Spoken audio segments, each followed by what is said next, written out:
Amid the recent controversy over Leann Richardson's missteps, how do you intend to restore trust in the community and rebuild proper transparency in county government?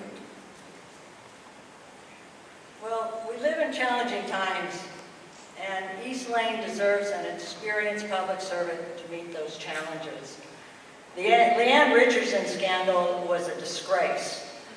While serving on the EWEB board, we made sure that the public was involved in all forms of decision-making as far as power generation and rate setting.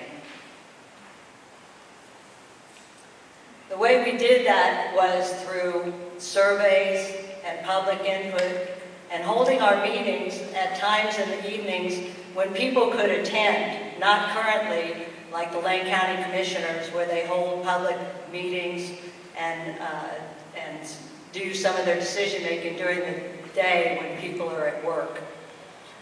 I think that the commissioners need to take a greater interest in what the county is doing, and part of that is hiring a top-notch county administrator by an open, transparent process. We did that at the EWEB board. We hired a consultant company. We brought in key stakeholders. We interviewed staff and some of our ratepayers, and then we made the determination who was best for that position. I think that's the way that you have transparency, is to always be available to the public, be able to answer their questions in an open and honest way. Thank you. Kevin?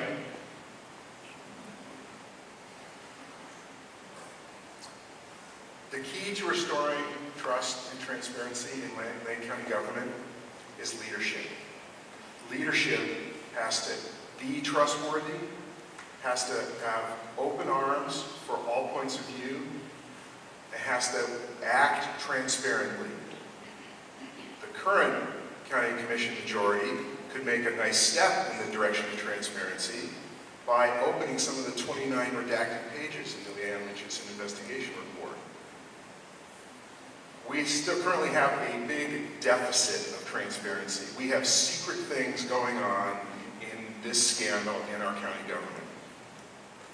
Now, an election is a competitive contest. Only one of us can win to represent you on the county board. But governing doesn't need to be competitive. Governing should be collaborative. And one of the things that I've personally worked on throughout my life, really, since I was a teenager, is skills and processes and experience in consensus building.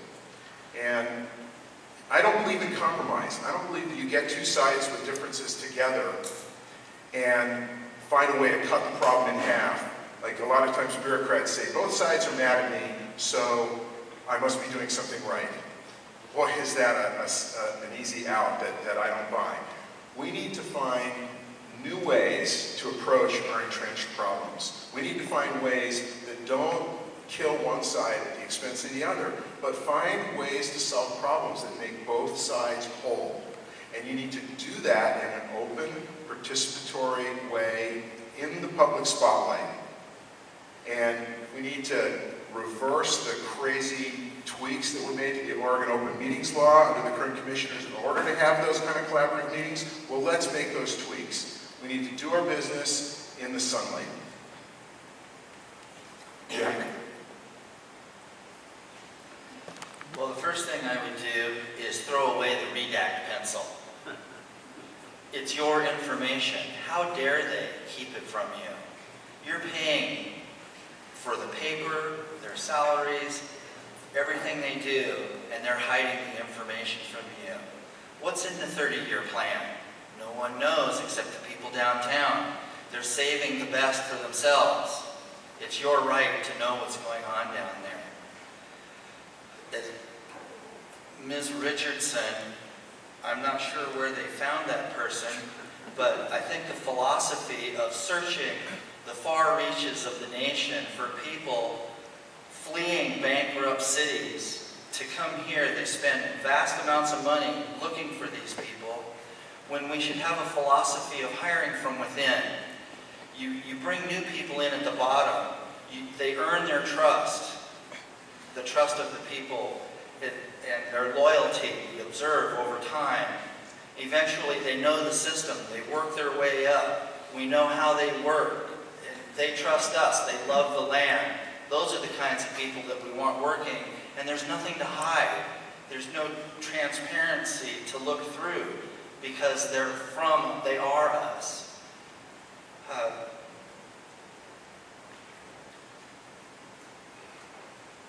I'd like to say more.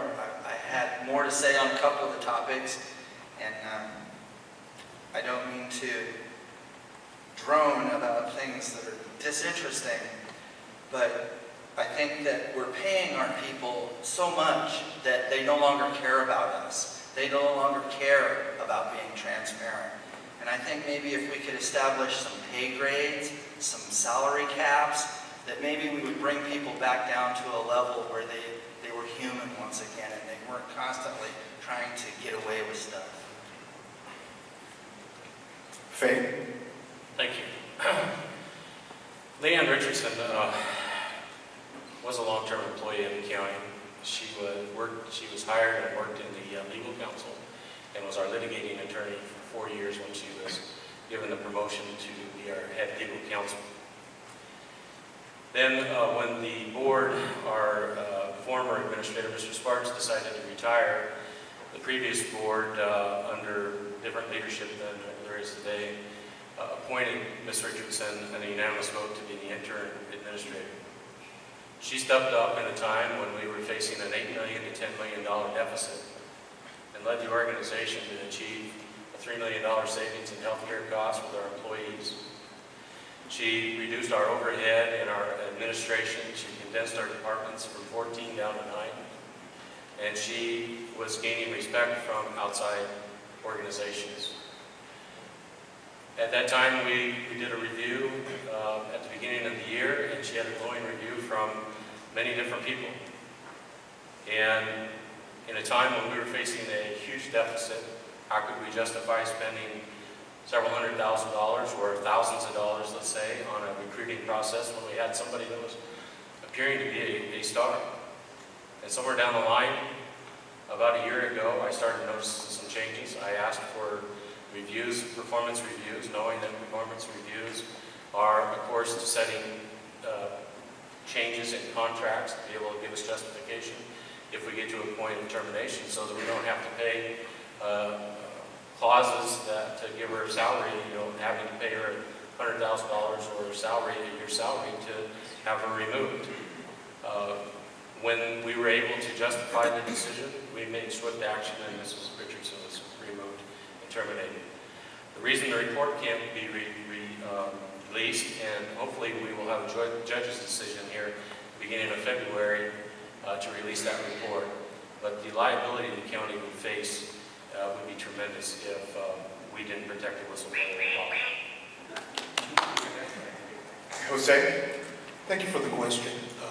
Narrative aside, there was a majority vote, and Mr. Stewart was one of the votes that said, yes, let's hire Ms. Richardson without a national search.